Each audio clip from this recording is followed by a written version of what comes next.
وای د 500 لومړیو حدونو مجموعه پیدا کړئ. لکه څرنګه چې تاسې پوهیږئ د مجموعې فورمول کې موږ A ته ضرورت لرو، یعنی لومړي حد ته ضرورت لرو چې هغه دلته 1 ده. بل مشترکه نسبت ته ضرورت لرو چې دلته ګورئ د 1 نه چې موږ 10/11 ته تللی یاستو، یعنی په دې کې 10/11 ضرب سوی ده. صحیح ده؟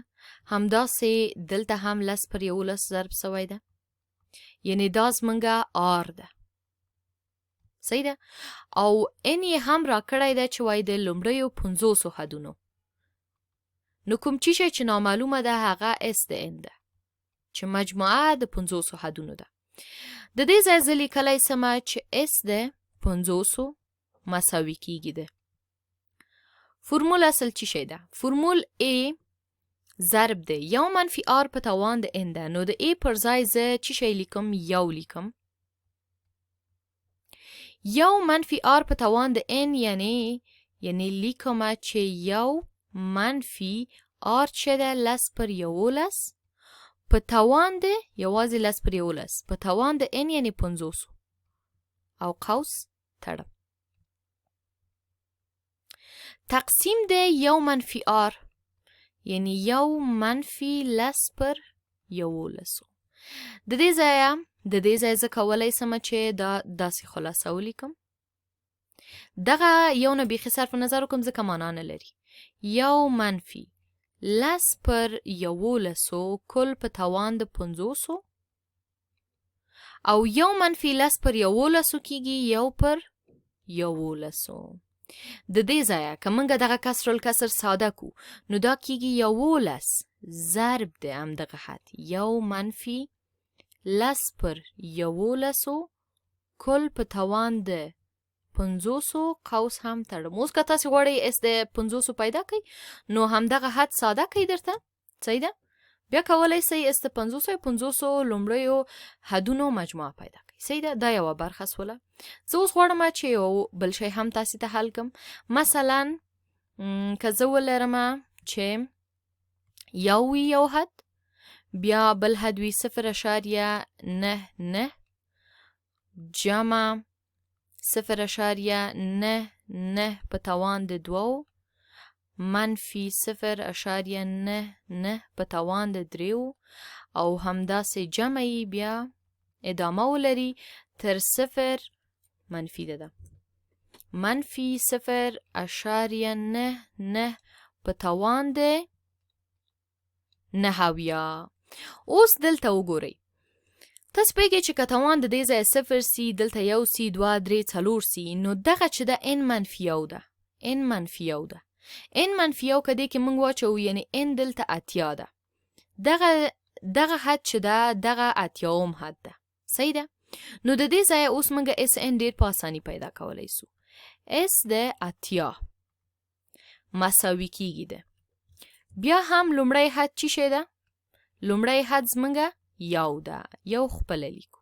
صحیح؟ قوس کې بیا هم 1 لرو منفي. د دوی مشترکه حد مهمه ده. کله چې د مونږ د 1 نه راځو منفي 0.99 ده نو دل نه د دې نه چې هغه سوي دي دا ضرب ده منفي 0.99 سوی. نو 0.99 چې دی منفي 0.99 زمونږ مشترکه نسبت دی. لیکو چې منفي 0.99 په توان د څو 80 او دلته هم لیکو 1 منفي 0.99. د دې ځایه د دې مجموعه بیا هم دغه یو نه صرف نظر کو کیږي 1 منفي 0.99. البته دغلته باید تاسو وایم چې دا توان یو هغه جفت توان دی، نو دغه منفي چې د مثبت کیږي بیرته د دې منفي سره ضرب سي منفي کیږي په توان د 80 او دلته دا جمع کیږي، دا دوړه جمع کیږي، دا کیږي 1.99. دا د 80 لومړیو حدونو مجموعه ده. راځو یو بل مثال ته. ښه، که موږ ولرو چې ایز منګه مساوي سي د لسو سره او مثلا ای د څو مساوي سي د ای آی مثلا دا اوسی یو چې دی آی منفي یو صحیح ده ضرب د 9 پر لسو سره. نو تاسو د دیشو لومړیو حدونو مجموعه پیدا کوي که n مساوي د دیشو سره سی نو تاسو دغه s د n پیدا کوي s د دیشو پیدا کوي چې دا مساوي کیږي د څو سره. تاسو پیږئ چې منګه وایو چې A2 که غواړو پیدا کو دا په اصل کې A1 ضرب ده چی شی ده 9 پر لس ده دغلته. نو د دې حدونه منګه لیکلی سو چې لومړی حد یې لس ده دویم حد یې چې ده لس ضرب د 9 پر لس ده صحیح ده دریم حد یې چې ده لس ضرب د 9 پر لس په توان د 2 ده او همداسې ادامه لري تر n منفي یوه پورې. نو زه غواړم د دې شو حدونو مجموعه پیدا کړم. د دې شو حدونو په مجموعه کې زه لیکم چې s د دې شو مساوي کیږي ده.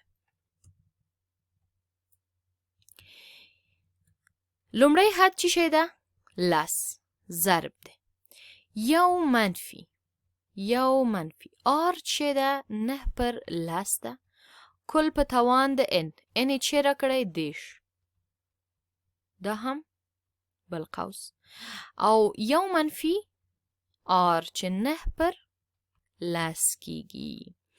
د دې ځای زه لیکلی سم چې ګورئ لس د لس دغه چې دی دغه که دلته منفي کم نو دا خپله یو پر لس کیږي دغه یو پر لس چې دی بیا کسر الکسر دی د سلو سره ضرب د لس سره ضرب کیږي دا کیږي سل دلته کیږي یو منفي 9 پر لس په توان د دې شو